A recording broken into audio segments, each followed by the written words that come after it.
On the last day of our Florida trip, Ron and I had the privilege of meeting Millard and Barbara, a middle-aged couple in their 80s who have, with their very loving hands, created their own personal wildlife preserve on their property in Mayport, Florida.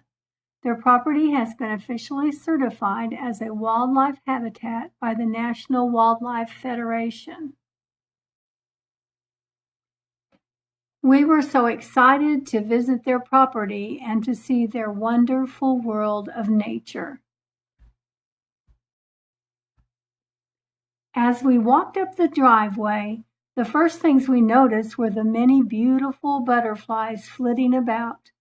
Next, we became aware of the amazing variety and number of beautiful flowers that have been carefully selected and cared for to encourage and support the birds, butterflies, and other critters. The orange butterflies are Gulf fritillaries, and the dark butterflies were skippers. There were many other varieties, but they were just too quick for us to get a picture of them. In addition to the many birds we saw, Millard told us many exciting stories of other birds. He often feeds owls by hand, and we had hoped to see one while there, but we missed them. The couple did have photos of their owls, though, and they were pretty amazing pictures. He also hand-fed a snake and was saddened that one of his owls ate his snake. Nature is nothing if not exciting.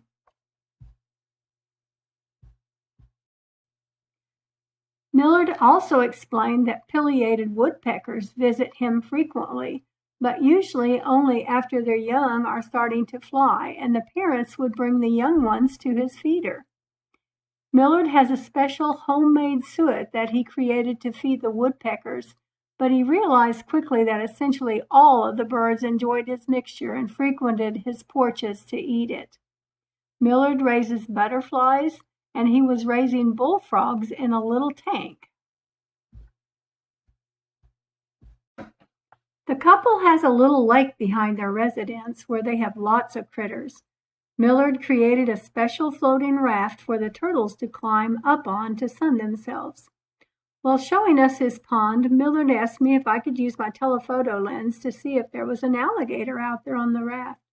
Yep, sure was, probably 6 to 8 feet long. I'm not sure what will happen with this gator, but I'm sure they won't be able to let it stay there, which is pretty much in the middle of town. Of course, this is Florida, so there are lots of lizards about.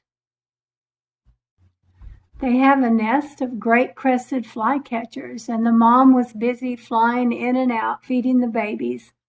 I also saw the male flying around, but was unable to capture a photo of him. Some blackbirds were seen enjoying the habitat, and a Carolina wren has a nest up in the eaves of their house. Millard had told me early on that they often see painted buntings at their feeders, and he showed me the millet that they enjoy eating. I was lucky to capture a picture of the female, but the male was a bit bashful. I was lucky to get a great picture of a yellow-throated warbler waiting for a chance at the feeders. My most exciting photo capture was of the common ground doves. I had never seen one and was truly amazed at how beautiful they were. They are about half the size of a mourning dove, and the pattern of their feathers on their head, neck, and chest is so pretty. We saw a variety of birds, and I photographed all that I could. I could have spent days and maybe even weeks there and not captured pictures of even a small percentage of the wildlife they had. Much thanks to our friends Janice Lee and Diane for arranging for us to make this exciting visit. And thank you, Millard and Barbara, for letting us visit your wonderful world of wildlife.